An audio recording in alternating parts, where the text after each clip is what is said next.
Há mais de 20 anos, o futuro czar Vladimir Tavrichesky declarou publicamente da tribuna da Assembleia Federal que a maior catástrofe geopolítica do século XX foi a dissolução da União Soviética. Preste atenção, nem as duas guerras mundiais, nem os regimes totalitários sanguinários, nem o Holocausto, nem as repressões sangrentas de outros ditadores.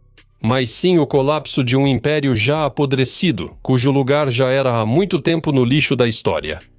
E nessa afirmação, Putin não estava sendo dissimulado. Esse era o pensamento imperial de praticamente todos os governantes russos. Afinal, como se sabe, a Rússia quase toda a sua história se formou não como um estado de uma única nação, mas como um império multinacional, onde um povo escraviza milhares de outros. E mesmo após o colapso da URSS, Moscou não deixou em paz os jovens estados independentes, impedindo seu desenvolvimento autônomo com a ajuda de estruturas artificialmente criadas. SEI, OTSC, União Econômica Eurasiática e outras organizações de Araque. No vídeo de hoje vamos falar sobre como a Rússia, apesar de seu desejo de expandir o império, na verdade perdeu o controle sobre a maioria dos países pós-soviéticos. Vamos analisar o grau de influência em cada região separadamente. Ao mesmo tempo, não vou abordar as atuais relações com a Ucrânia. Isso já está claro para todo mundo. Meu nome é Semyon, canal Mikoshi TV. Fatos verificados e análise de qualidade. Vamos lá.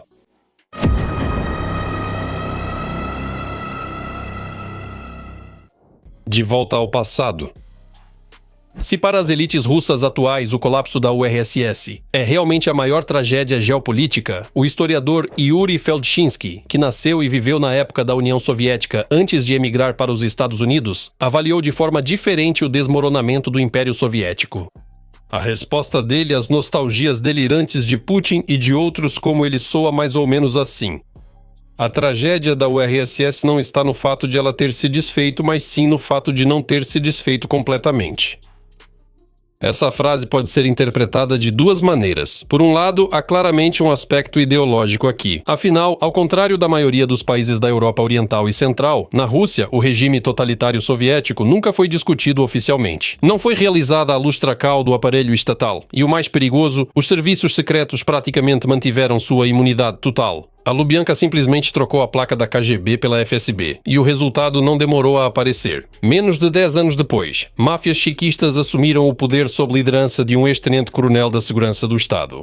Também é possível interpretar essa declaração de Feldshinsky do ponto de vista territorial. A questão é que a dissolução do Império Soviético levou à liberdade apenas daqueles povos que tinham seu próprio Estado, ainda que apenas formalmente, na forma de repúblicas da União. Ou seja, ucranianos, moldávios, georgianos, letões, tadiques, uzbeques, etc. No entanto, a Rússia permaneceu intacta, habitada não por dezenas, mas por centenas de povos conquistados. E esses povos nunca conseguiram o direito à autodeterminação. Apenas a Chechênia e o Tartaristão tentaram escapar das garras de Moscou nos anos 90, tentaram de formas diferentes, mas o resultado foi igual. Todos acabaram transformados novamente em províncias russas, com seu status especial, mas ainda assim isso não é uma soberania plena. Como o império não se desfez completamente, o que isso significa na prática? Exatamente.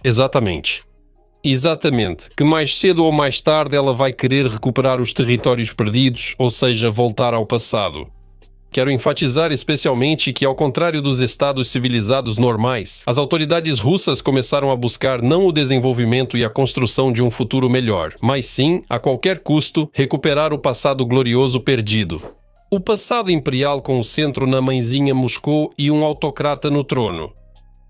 Como resultado, temos um processo inacabado de desintegração do Império Soviético, que gerou entre os altos funcionários do Kremlin a ilusão da possibilidade de retornar às antigas fronteiras, o que inevitavelmente levou a tentativas de revisar os resultados de 1991. E agora vamos analisar a que levaram essas ambições em exemplos históricos concretos. A Báltia visionária. Os Estados Bálticos, ou como se dizia na época soviética, as Repúblicas Bálticas, merecem sincera admiração. Pois nos últimos 35 anos, Lituânia, Letônia e Estônia fizeram de tudo para não caírem novamente nas garras de Moscou. E por quê? Porque suas elites governantes, já nos primeiros anos de independência, compreenderam a verdadeira natureza do imperialismo russo e temiam seriamente que o Kremlin, mais cedo ou mais tarde, voltasse aos velhos hábitos. Eles não se deixaram enganar pela falsa democratização da Rússia e pelas palavras de Yeltsin e do Putin dos primeiros anos, quando ainda fingia ser um liberal moderado. Por isso, tanto os lituanos quanto os letões e estonianos imediatamente escolheram o caminho de se distanciar ao máximo da antiga metrópole e, ao mesmo tempo, buscar integração com as estruturas europeias e euroatlânticas. Primeiramente com a União Europeia e a OTAN.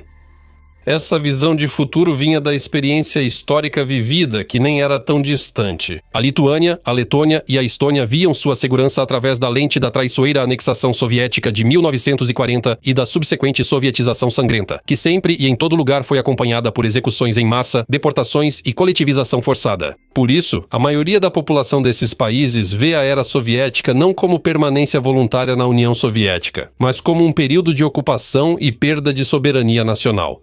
Por isso, já no início dos anos 90, a esmagadora maioria das elites políticas realmente temia seriamente que, mais cedo ou mais tarde, a Rússia inevitavelmente tentaria restabelecer sua influência no espaço pós-soviético. Daí vinha a principal conclusão de política externa. Era necessário reduzir ao máximo a dependência de Moscou e se integrar ao espaço civilizado do Ocidente. Como você pode ver, esses receios existiam muito antes dos bem conhecidos acontecimentos de 2014 e 2022, além da adesão direta à OTAN e à União Europeia, que, aliás, aconteceu já em 2004, a Lituânia, a Letônia e a Estônia também fizeram um trabalho muito sério de correção de erros. E, em primeiro lugar, nas áreas cultural e humanitária. Não é segredo para ninguém que, para promover sua influência, Moscou utiliza o idioma russo, a cultura e a Igreja Ortodoxa como o chamado soft power. Na verdade, com a igreja isso não deu muito certo, porque na Lituânia tradicionalmente domina o catolicismo, e na Letônia e na Estônia o protestantismo. Quanto ao russo, meio século de russificação e o assentamento artificial de russos nos países bálticos poderiam ter sido um forte apoio à expansão russa, como ocorreu com a Crimeia na Ucrânia. Desde os primeiros anos de independência, deu-se atenção especial ao fortalecimento da identidade nacional. E, antes de tudo, por meio do renascimento das línguas e culturas nacionais, lituana, letã e estoniana. Leis especialmente adotadas obrigaram as minorias nacionais e, em primeiro lugar, a população de língua russa a passar pelo processo de naturalização, comprovando o domínio do idioma do Estado e fazendo um juramento de fidelidade. Na minha opinião, essa é uma medida extremamente justa e necessária. Por um lado, enfraquece-se a potencial quinta coluna de Moscou. Por outro, acelera-se o processo de consolidação da nação, unindo a sociedade em um todo coeso. Lituânia, Letônia e Estônia também focaram em eliminar a dependência de energia russa. A própria diversificação do fornecimento se estendeu por décadas e só foi concluída após a invasão em grande escala da Ucrânia pela Rússia. Paralelamente a esse processo, ocorreu uma reorientação econômica do mercado russo para o europeu, incluindo parcerias de longo prazo e atração de grandes investimentos. Hoje, os países bálticos são o exemplo mais claro de como o Kremlin está perdendo sua influência no espaço pós-soviético. Exemplo de como as elites nacionais devem agir preventivamente e não apenas lidar depois com as consequências sangrentas. Lituânia, Letônia e Estônia aproveitaram a fraqueza temporária da Rússia nos anos 90, marcada por guerras na Chechênia e grave crise econômica. Conseguiram o que queriam e se integraram ao mundo ocidental. Respeito e admiração a eles. Cáucaso, o calcanhar de Aquiles da Rússia. Desde os tempos antigos, ou melhor, desde o século XIX, quando os planos agressivos do Império Russo para conquistar a região do Cáucaso começaram a dar frutos. Muitos intelectuais daquela época quase diziam explicitamente que o Cáucaso seria a ruína da Rússia, pois inevitavelmente provocaria sua desintegração. Sobre isso escreveram Shevchenko, Litvin e Lermontov. Sim, e eu, em uma das minhas análises sobre a futura desintegração da Rússia de Putin, cheguei exatamente à mesma conclusão. Recomendo a todos assistirem a este vídeo. Descubra muitas coisas novas sobre o separatismo latente de várias regiões russas. Agora, quanto à Armênia, Geórgia e Azerbaijão. Apesar das condições semelhantes e da história em comum, cada um desses jovens estados seguiu seu próprio caminho. A perda de controle da Rússia sobre cada um teve particularidades. Ao mesmo tempo, Moscou agiu de forma extremamente dura e sem princípios, não querendo perder o controle sobre essas regiões estrategicamente importantes. Foi exatamente aqui no Cáucaso que a Rússia utilizou pela primeira vez, e como se viu com bastante sucesso, a tática de criar as chamadas zonas cinzentas, ou estados não reconhecidos. Já fiz vários vídeos sobre isso, mas vamos por partes. O primeiro país a buscar o máximo distanciamento da Rússia foi a Geórgia. Seu primeiro presidente, Zviad Gamsakhurdia, que já havia passado bastante tempo em campos soviéticos, era categoricamente contra o retorno ao bom e velho passado soviético. Foi exatamente por isso que Moscou provocou na Geórgia não apenas uma, mas uma série de guerras civis. Primeiro, entre Gamsakhurdia e seus opositores. E, em segundo lugar, incitou deliberadamente sentimentos separatistas nas repúblicas autónomas da Abcásia e da Ossétia do Sul, que de repente, do nada, quiseram sair da Geórgia e se tornar independentes. Na verdade, a independência deles é garantida exclusivamente pela presença de tropas russas em seu território e por pequenas ajudas financeiras que o grande chefe do Kremlin joga de sua mesa para seus fiéis vassalos. Assim, esses quase-estados foram e seguem como a principal base russa no Cáucaso. No que diz respeito ao território controlado pelo governo georgiano, aqui começou uma verdadeira série de altos e baixos geopolíticos.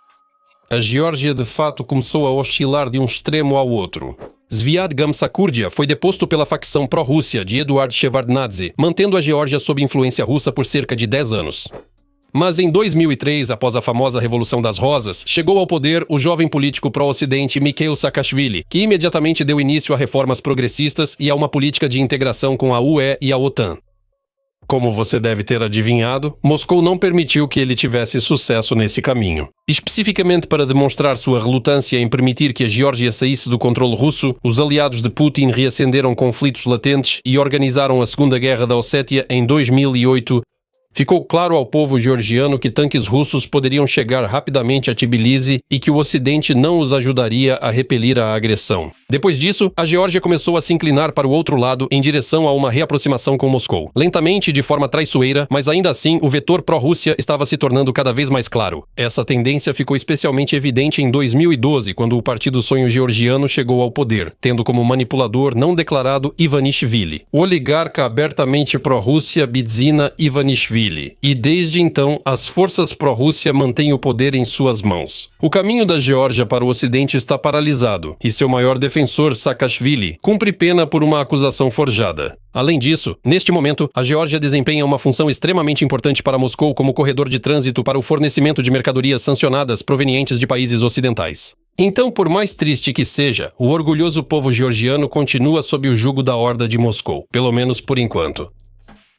Com a Armênia, a situação era um pouco diferente. Os clãs semi-mafiosos de Kocharian e Sargsyan, que se revezavam no poder, imediatamente se submeteram totalmente a Moscou e obedientemente aderiram a todas as estruturas de integração impostas, como a OTSC e depois a União Econômica Eurasiática, UE. E o resultado não demorou a aparecer. Por muitos anos, a Armênia recebeu o status não oficial de um dos países mais pobres e corruptos do espaço pós-soviético. E em seu território foi instalada uma grande base russa na cidade de Gyumri. Mas desde 2018 a situação começou a mudar um pouco, quando, como resultado de amplos protestos populares, chegou ao poder o político de orientação pró-europeia Nikol Pashinyan, e iniciou um curso gradual, mas ainda assim consistente, de afastamento de Moscou. No entanto, nesse caminho ele ainda enfrenta grandes dificuldades. Sob sua liderança, a Armênia perdeu o controle sobre Nagorno-Karabakh, e a Rússia, que atuava como garantidora da segurança, não moveu um dedo para ajudar seu aliado. Ao mesmo tempo, a Rússia tenta impedir o curso euroatlântico da Arménia e busca recolocar as forças pró-russas no poder. No entanto, Pashinyan conseguiu se reeleger 2 vezes, especialmente considerando que as eleições de 2026 ocorreram sob uma pressão russa sem precedentes e chantagem aberta. No entanto, a Armênia resistiu. Então vamos desejar ao seu povo trabalhador sucesso e um futuro como parte da Europa civilizada. Os maiores avanços rumo à real independência de Moscou vieram, claro, do ensolarado Azerbaijão. Isso se deve principalmente à política de Heydar Aliyev e seu filho, que mantiveram relações com a Rússia e, ao mesmo tempo, interagiram com a Turquia, com quem o Azerbaijão possui laços culturais e históricos. Além disso, as grandes reservas de petróleo para os padrões europeus e as opções de trânsito permitiram que Baku adotasse uma política mais independente de Moscou. O resultado dessa política longa e cuidadosa foi a transformação do Azerbaijão no estado mais forte e influente da região do Cáucaso, o que se tornou especialmente evidente após a retomada do controle sobre Nagorno-Karabakh no outono de 2023. É claro que a atual guerra entre Rússia e Ucrânia desempenhou um papel extremamente importante na ascensão do Azerbaijão. No momento, o grande autocrata de toda a Rússia simplesmente não tem os meios, forças e recursos necessários para dar uma lição ao teimoso Aliyev. Mas ao mesmo tempo ele continua fazendo pequenas sabotagens. Sobre o quão tensas estão as relações entre Baku e Moscou agora, eu tenho uma análise separada. No Cáucaso, a Rússia perde influência, deixando de ser garante da segurança e da estabilidade para se tornar uma vizinha perigosa e imprevisível. Apenas graças ao regime pró-russo na Geórgia e aos dois pseudo-estados fantoches, Abecásia e Ossétia do Sul, Putin continua mantendo os restos do antigo poder. Um poder que a qualquer momento pode ser facilmente reduzido a zero. O que acontece na Ásia Central? Quanto à Ásia Central, ou como era chamada na época da URSS, Ásia Média, aqui precisamos dividir em duas partes. Por um lado, temos o Cazaquistão, com quem a Rússia compartilha as fronteiras terrestres mais extensas, e por outro lado, Uzbequistão, Tadiquistão, Turcomenistão e Quirguistão, que territorialmente estão mais distantes da Rússia. Por isso, a influência de Moscou sobre esses estados já era pequena desde o início. Mas antes de analisar mais especificamente, quero destacar que, se nos países bálticos o principal fator que impede os planos imperiais do Kremlin continua sendo a União Europeia e a OTAN, e no Cáucaso é a Turquia, então na região da Ásia Central esse papel é desempenhado pela China. Graças aos investimentos chineses, principalmente na extração mineral, os países da Ásia Central reduziram ao mínimo a dependência econômica de Moscou. A participação da Rússia no comércio exterior diminui a cada ano, enquanto a participação da China cresce constantemente. É justamente por causa da influência da China que Moscou, a priori, não tem a possibilidade de agir plenamente e iniciar o processo de retomada dos territórios perdidos para o seio do Império de Putin. Além disso, os novos estados também apostaram na promoção das línguas nacionais e da identidade. Além disso, o Uzbequistão e Turcomenistão, e mais tarde o Cazaquistão, passaram do alfabeto cirílico para o latino. O renascimento religioso após décadas de ateísmo soviético também teve papel importante no enfraquecimento cultural. Isso não surpreende, já que seguidores da cultura islâmica têm quase nada em comum com o cristianismo ortodoxo putinista. São como céu e terra. Um fato pouco conhecido pelo grande público é que o Turcomenistão escolheu o caminho mais radical para reduzir sua dependência da Rússia. Em 1995, o então presidente Saparmurat Niyazov proclamou o status de neutralidade permanente que foi oficialmente reconhecido pela ONU. A neutralidade do Turcomenistão foi acompanhada pelo fechamento de fato de suas fronteiras e pela saída de todas as organizações de integração pós-soviéticas. Hoje, Turcomenistão, Coreia do Norte e Irã seguem como países mais fechados do mundo. Nessas condições, a influência externa é muito limitada. Claro que em toda essa estrutura há muitos pontos fracos, especialmente no Cazaquistão. Não é à toa que, na época, analisei separadamente as possibilidades de agressão russa contra esse país, bem como as chances de repetição dos chamados cenários da Crimeia ou de Donbass. Levando em conta a presença de pelo menos 15% de russos étnicos que continuam vivendo de forma concentrada no norte e nordeste do Cazaquistão e que não querem se assimilar à população local. É praticamente uma mistura inflamável perfeita para que Moscou tente novamente jogar a carta do separatismo e criar mais uma zona cinzenta. Ou até mesmo anunciar diretamente a anexação desses territórios ao seu próprio território. Como dizem, o império só vive enquanto se expande. O Gambito Moldavo. Na minha opinião, o destino pós-soviético da Moldávia lembra muito o caminho histórico da Geórgia, só que não foi tão sangrento assim. A semelhança está no fato de que Moscou também apostou na criação de sua própria zona cinzenta, a República Moldava do Dniester. É justamente esse enclave pró-russo da Transnistria que não é apenas um buraco negro bem no centro do continente europeu. Não. A Transnistria é, de fato, uma verdadeira âncora que não permite que o jovem Estado moldavo se desenvolva plenamente e se integre ao Ocidente. Curiosamente, no caso da Moldávia, o fator-chave que contém as ambições russas não é a União Europeia e nem mesmo a Romênia, com quem Chisinau tem laços culturais e históricos antigos. Quem salva a Moldávia de ser absorvida pela Rússia é a Ucrânia. Com seu próprio corpo, praticamente no sentido literal, a Ucrânia impede Moscou de realizar suas ambições imperiais. Não é à toa que, em 2022, o objetivo final daquele agrupamento russo que avançou a partir da Crimeia ao longo do norte do Mar Negro não eram Nikolaev e Odessa, mas sim a conexão com a Transnistria, com a posterior ocupação da Moldávia. Se esse plano tivesse funcionado, a Ucrânia fantoche, liderada por Medvedchuk, compadre de Putin, perderia o acesso ao mar e a Moldávia sumiria do mapa político mundial. Foi justamente a Ucrânia que se tornou para a Moldávia aquele estímulo e exemplo a ser seguido, e era preciso se esforçar para acompanhar. Veja você mesmo, até 2014 a Moldávia também era um típico estado tampão, um país pós-soviético ainda mais pobre e dependente da Rússia. Isso foi facilitado pelo claro domínio das elites pró-Rússia, pela dependência total dos fornecimentos da Gazprom e, o que não é menos importante, pela presença do contingente militar russo na Transnistria. A vitória do Euromaidan na Ucrânia inspirou os moldavos, principalmente os jovens, sobre a necessidade de promover mudanças em relação à Gazprom. Por sua vez, a agressão híbrida da Rússia, que começou logo depois, demonstrou mais uma vez a Chisinau que um futuro seguro e estável não é possível servindo Moscou e satisfazendo os seus caprichos, mas apenas fazendo parte da unida família europeia. É verdade que a virada fundamental da Moldávia para o caminho pró-Ocidente aconteceu alguns anos depois, em 2020, quando a líder do partido pró-europeu Ação e Solidariedade, Maia Sandu, foi eleita presidente. E em 2022, por razões compreensíveis, o curso ocidental do Estado foi finalmente consolidado. E ao mesmo tempo que a Ucrânia, a Moldávia recebeu o status de candidata à União Europeia, o que naturalmente impunha obrigações de continuar as reformas e implementar os princípios e exigências europeus.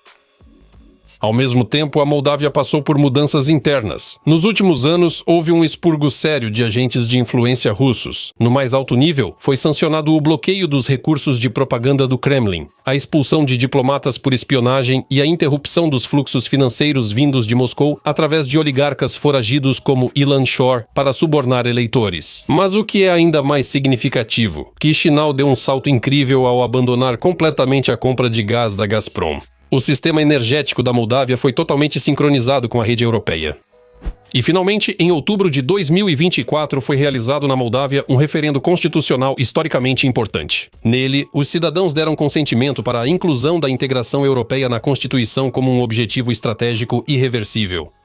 Apesar dos ataques híbridos sem precedentes e das tentativas de compra de votos por parte da Rússia, o vetor pró-europeu prevaleceu e o país conseguiu iniciar oficialmente as negociações para a adesão à União Europeia. Fiel vassalo de Bigode. E este é o capítulo mais triste da minha história. Belarus, um país que agora praticamente todo o mundo chama de satélite da Rússia, e seu presidente há décadas no poder, de bigode, há décadas é abertamente chamado de o último ditador da Europa.